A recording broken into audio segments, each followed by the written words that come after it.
श्रीमन नारायण। आप सभी दर्शकों का पुनः स्वागत है आपके अपने ज्योतिष चैनल श्री कामाख्या ज्योतिष पर। आज हम जिस विषय की चर्चा करने वाले हैं वो कल के लिए है। कल भारतीय पंचांग के अनुसार एक विशेष दिन है। कल नाग पंचमी का महोत्सव है।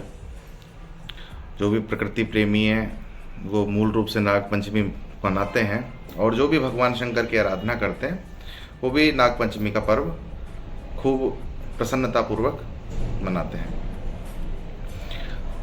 नाग पंचमी के दिन उज्जैन में एक मंदिर है नागचंद्रेश्वर, जो वर्ष में एक बार ही खुलता है।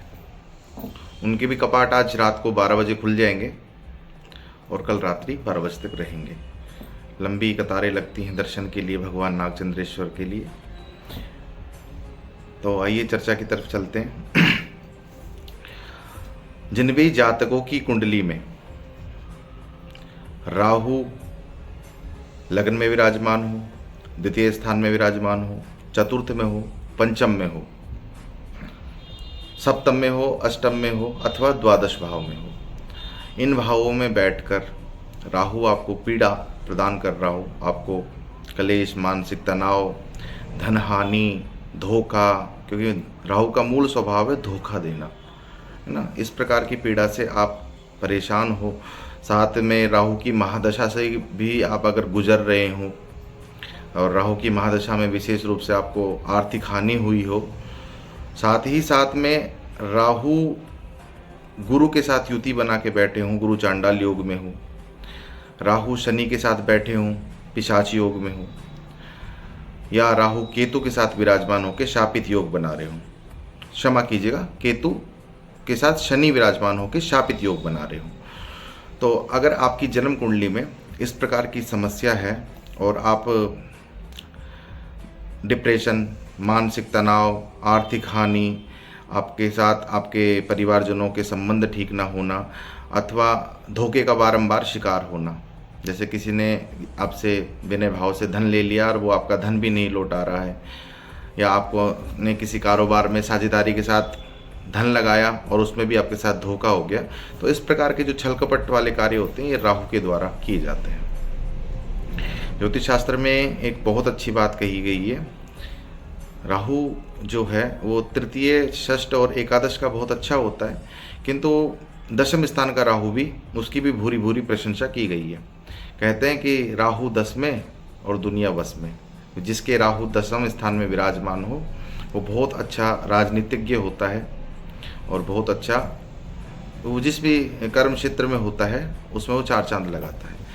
वापस विषय पे लौटते हैं। तो कल आपको जो उपाय करने हैं उसमें पहला उपाय जो है, अगर ये जो स्थितियां मैंने आपको बताई हैं ये सभी स्थितियां आपके कुंडली में विराजमान हैं और राहु आपको पीड़ा प्रदान कर रहे हैं अथवा केतु आपको पीड़ा प्रदान कर रहे हैं, तो कल आपको करना क्या है? कल भगवान शिव की आप विशेष अर्चना कीजिए, भगवान शिव का अभिषेक कीजिए अथवा रुद्राष्टाध्याय के पाठों से रुद्राभिषेक किसी ब्राह्मण के द्वारा करवाइए और उनको आप एक तांबे का सर्प, जिस भी शिव मंदिर में शिवलिंग के ऊपर सर्प ना हो, वहाँ पे एक तांबे का सर्प आप पूजन करके वहाँ पे अर्पित कर दीजिए।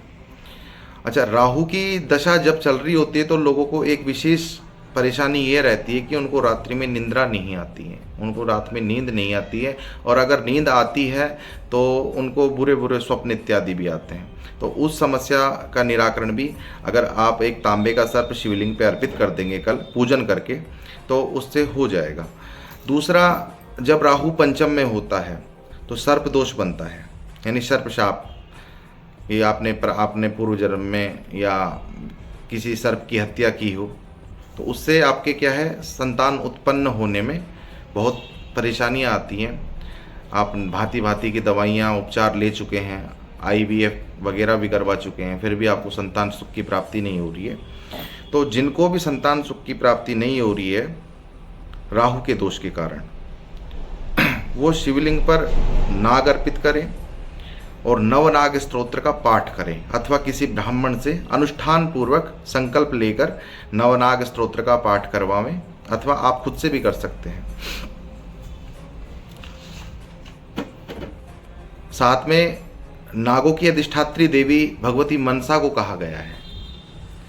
जब परीक्षित महाराज के पुत्र जन्मेजय ने अम्बा यज्ञ किया था और तक्षक इत्यादि समस्त नागों के नाश के लिए उस यज्ञ में समस्त सर्पों की आहुति दे दी थी, तब भगवती मनसा के पुत्र आस्तिक मुनि ने ही सभी नागों की और सर्पों की रक्षा की थी।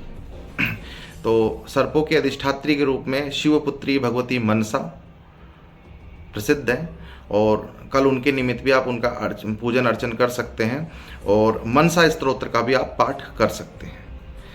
अगर आप राहु की महादशा से गुजर रहे हैं और नाना प्रकार के कष्ट, व्याधि, शरीर में रोगों से निजात प्राप्त नहीं हो रहा है, आप दवाइयाँ खा रहे हैं लेकिन आपको दवाइयाँ सूट नहीं कर रही हैं, तो भी कल आप राहु को प्रसन्न करिए और राहु कवच का 108 पाठ कीजिए खुद से संकल्प लेकर, है ना। और राहु का जो तांत्रिक मंत्र है ओम भ्राम भ्रीम भ्रौम सहरावे नमः, इसका भी आप जाप शिव मंदिर में कीजिए। शिवलिंग पर काला तिल अर्पित कीजिए और दूध से शिवलिंग का अभिषेक कीजिए और नाग नागिन के जोड़े किसी भी सुनार की दुकान पे आपको मिल जाएंगे, चांदी के जोड़े शिवलिंग पे अर्पित कीजिए। तो इससे भी आपके जीवन में जो व्याधाएं आ रही हैं, जो बाधाएं आ रही हैं, आपकी उन्नति नहीं हो पा रही है राहु के द्वारा या राहु के कारण, तो उसमें आपको सहयोग मिलेगा और आपको चमत्कार महसूस होगा। एक विशेष रूप से अगर आप ये कोई भी उपाय करने में असमर्थ हैं तो रुद्राक्ष की माला पर कम से कम 1100 बार सर्प गायत्री मंत्र का आप जाप भी कर सकते हैं। मैं जाप आपको बता रहा हूँ, आप ध्यान से सुनिए। ओम नवकुलाय विद्महे विषदंताय धीमहि तन्नो सर्पः प्रचोदयात्। इस सर्प गायत्री मंत्र का आप जाप कीजिए शिवलिंग के सम्मुख और राहु द्वारा जो भी पीड़ाएं आपको प्राप्त हो रही है या राहु जनित जो भी दोष आपकी कुंडली में, उन सब के नाश के लिए आप इन उपायों को कीजिए और लाभ लीजिए। श्रीमन नारायण।